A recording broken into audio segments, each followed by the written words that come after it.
Hey everyone, so today we're going to do something a little different. We're taking a really simple children's story, one about a magic pencil, and we're going to pull it apart. We're going to look under the hood, really, and see the amazing narrative structure that's hiding in there, and how it uses that structure to teach a lesson that's, well, totally timeless.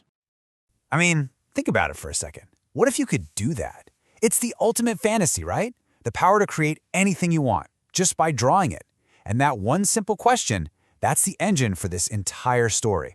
It grabs you right away and sets the stage for a journey that's not just about magic, but about temptation and, you'll see, a huge moral choice. All right, so every great story has a hero. And ours starts right here. We're at the very beginning of what a lot of storytellers call the hero's journey. Our hero is a boy named Tofu, and he's literally about to stumble upon something that is going to change his life forever. And there it is. This is what you'd call the call to adventure. See, Tofu isn't looking for power or magic. He just sees this beautiful antique pencil in a shop and is just captivated by it. It's this really simple, innocent moment of awe that kicks the whole thing off. He has no idea what he's just found. Okay, so every hero needs a guide, right? A mentor. For Tofu, that's Tia. And right from the jump, she gets this feeling that there's something more to this pencil. Her advice to him is cautious. Use it carefully or not use it at all. This isn't just a throwaway line. It sets up the entire theme of the story. Power always comes with responsibility.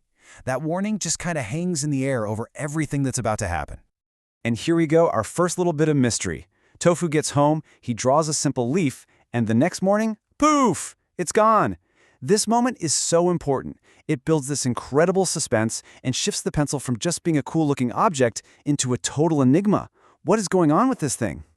So, let's get into the next phase of this journey.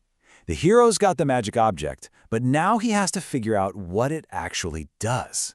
This is that fun part of the story, the experimentation, the discovery, where the true nature of the magic is finally revealed. And the story just lays out the pencil's power so perfectly here. Tia, who's still a little skeptical, she challenges Tofu. She says, draw a cake. He does it, and then a real actual cake just appears out of nowhere. It's that simple. A request, an action, and a mind-blowing result. The mystery is solved. It really is a magic pencil. The second that magic is confirmed, Tia's warning gets way more serious. This isn't just friendly advice anymore. It's a straight-up moral instruction. And this really nails down the central conflict of the story. See, the challenge isn't having the power. The real challenge is deciding how you're going to use it. And that brings us right to the heart of it all. This is the big turning point. Tofu's got the power. He knows how it works. But power without a purpose, that can be pretty empty, or even kind of dangerous. So now, he's about to face the single most important test of his entire journey. So look at this. Tofu is standing at a crossroads with two very different paths. On one side, he can keep all this magic for himself. I mean, endless fun, endless cake, right? But then Tia presents another option. What if we use this incredible gift to help people who really need it? It's the ultimate choice between self-interest and selflessness. And this, by the way, is such a classic storytelling tool. When you force a character to make a tough moral choice like this, you reveal who they really are. It gives them a chance to grow. It's the moment that takes a character from just letting things happen to them to making things happen. It's what turns this kid into a hero. And there's his answer. Just like that. No hesitation. Yes, Tia, let's do this. With that one simple line, he chooses empathy. He chooses purpose. He's officially moved past just discovering the magic, and now he's on a real mission. So let's see where this choice takes us. In the hero's journey, the big reward at the end isn't always a chest of gold, Sometimes the real treasure, what some storytellers call the elixir, is just a deep, profound understanding about yourself and about the world. The impact of his decision is just immediate and so powerful. They start drawing things for people who are struggling, a pretty dress for a little girl, food for a hungry family, and the reward they get back isn't money, it's this overwhelming wave of gratitude. They're not just creating objects, they're creating kindness, and it's changing people's lives. And this is it. This is the big aha moment. After seeing all the smiles on people's faces, Tofu suddenly understands that the fun of drawing a cake for himself is nothing, compared to the joy of helping someone else.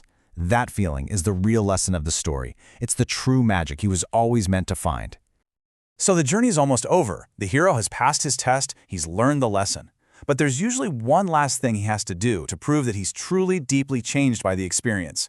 He has to return home, but as a different person. Wow, this quote just says everything, doesn't it? This is the same kid who saw a gorgeous pencil and just had to have it for himself. And now he's willingly giving it up. He gets it. He understands that this kind of power doesn't really belong to any one person. He's not worried about owning it anymore. He's worried about being greedy and about making sure the magic can go on to help someone else.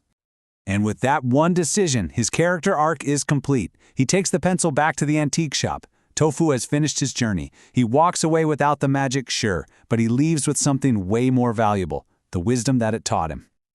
So we end up right back where we started, with a question. The magic pencil is gone, it's on its way to help someone else, but the lesson that true happiness doesn't come from what you can get, but from what you can give, well, that stays with him forever. The story is telling us that the real magic, in the end, was never in the pencil at all.